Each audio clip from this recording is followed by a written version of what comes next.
It's often said that first impressions are extremely important when meeting anyone new, and this is because of a phenomenon known as the primacy effect. The primacy effect is the tendency to remember the first piece of information we encounter better than any information presented later. This means that if the first time we meet someone, say our clothes are dirty or distracted, or we're acting like we got out on the wrong side of the bed that morning, this will all make a lasting impression on that person. Now, this could make the first time you meet someone seem daunting, but if we use the power of first impressions and the primacy effect to our advantage, we boost our chances of building and maintaining meaningful connections with people who matter to us. If you keep in mind these 5 simple yet super effective steps, you'll feel like a more confident, cool version of yourself and have a great date.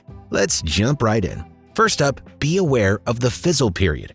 So, you've asked someone on a date. Both of you are busy people, so the date will be in a few days. The time between arranging the date and the date actually happening is known as the fizzle period. The fizzle period is when the first impression you give over text has the possibility of creating a great foundation for your date or fizzling out the connection entirely. The main thing to keep in mind during this period is not to over-communicate. You've already agreed on a date, and so you've made a good enough impression until now. If you're brief over text, it shows confidence, while long texts can sometimes be seen as too overwhelming or off-putting. Instead, find a sweet spot. Send a message now and then, but not too much, until the day of your date. Make the conversation meaningful. Don't be generic with a, "Hey, how are you?" But send them a meme, joke, or observation you'll think they'll like. You'll seem fun and interested in your date, and that contributes to a great first impression. Next up, pick a great date spot or activity. Where you decide to take your dates and what you plan to do can contribute hugely to the first impression they get of you. Different dates will have different pros and cons. They can be casual, rapport building, fun, or flexible, and all these things matter not only to the success of the date, but in showing off the parts of your personality you want to highlight. Are you active? Then go to a park or do a physical activity on the date. Maybe you like games or have a sense of humor. Spend some time doing a unique activity or have a funny story in mind when you get talking. Take a look at our date tier list, which has over 40 date ideas and goes into this concept in more detail. Step 3 is to be open-minded. When it comes to first impressions, it's important to be aware of our own biases, but also to use the power of the first impression to our advantage. On a first date, you're getting to know the person, and they're getting to know you, so they'll be subconsciously gathering information to create a full picture of you in their head. However, psychologists have found that we're not as good at piecing together accurate impressions of other people as we think. Psychologist Dr. Emily Pronin ran a study where people were given a task to fill in missing letters of words given to them. When asked, those taking part in the study said that the task didn't show any insight into their personality or who they were. They brushed off their choices as random and without any deeper meaning. However, when Dr. Pronin showed the group of people word choices made by others in the experiment, the participants felt they could use other people's choices to gain insight into who they were and decipher their personalities, the complete opposite of what they said their word choices said about them.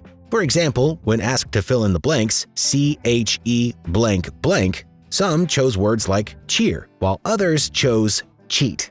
The participants made assumptions about the person who chose the word cheat. They questioned their character and even speculated about their personal relationships and experiences. The reason why this study was so interesting was because it showed a phenomenon called the illusion of asymmetric insight. This is where we convince ourselves that we know and can read other people, but we think other people misunderstand us or that we're too complicated to be fully understood by someone we meet. There are 2 ways we can use the illusion of asymmetric insight to our advantage when dating.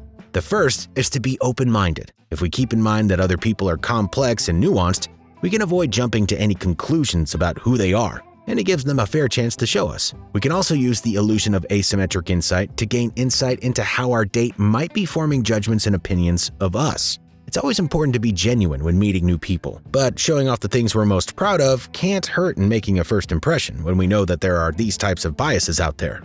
So show you're an animal lover by discussing your family pet, or make sure your hair is looking how you like it because you never know what impression someone might be forming of you based on what they're paying attention to. The next step is to pay attention to body language and facial expressions. The father of evolutionary theory, Charles Darwin, studied human and animal emotion on a scientific level. He concluded that expressing emotions was a form of adaptation, and it gave us ways of understanding each other more accurately, which has been crucial to our survival. Two ways that we express emotions are through our body language and our facial expressions. Nonverbal cues make up around 80% of how we perceive each other. From these nonverbal signs, we can decipher how others feel about us, but we can also subtly show how we feel about them. It may seem obvious, but a genuine smile and eye contact will always go a long way on a date. It shows your date that you're warm, friendly, and interested in them. It's also important to actively listen to your date. And you could show them you're doing this by nodding, saying things like, "I see what you mean," or actively commenting on what they're saying. Try turning your body towards the person you're listening to, and this will help indicate that your attention is on them and that you're fully interested in what they have to say. Our last, but potentially most important step of all, is not to underestimate the power of communication. So much of the first impression we make is through what we say, how we speak, or what we emphasize in conversation. In fact, the Carnegie Foundation found that around 85% of a person's success is due to their communication skills. Communication and conversation are incredibly important in any type of relationship, and there are some simple tips that you can easily use when dating. Match your date's mood. In the early stage of the conversation, determine your date's mood and aim to match this. This will make them feel more comfortable, but it'll also help conversation flow easier. Have a good reply to, "What do you do?" Again, it's important to be genuine and truthful about what you do, but there's no harm in making your answer to "What do you do?" fun and interesting in how you talk about it. You'll come across as confident and interesting, and your date will want to know more. Try echoing. You'll need to use this one subtly to do it right, but try to pay attention to the types of words in your date's vocabulary and use a few of them too. They'll feel comfortable quicker, and you can get a great rapport going with them. That concludes our 5 tips on making a good first impression. Whether it be picking a great date activity or ensuring your date is hooked by your smooth conversation skills, master these 5 tips and you'll be a dating pro in no time. Comment down below if you have any tips on giving a good first impression, and as ever, catch you in the next one.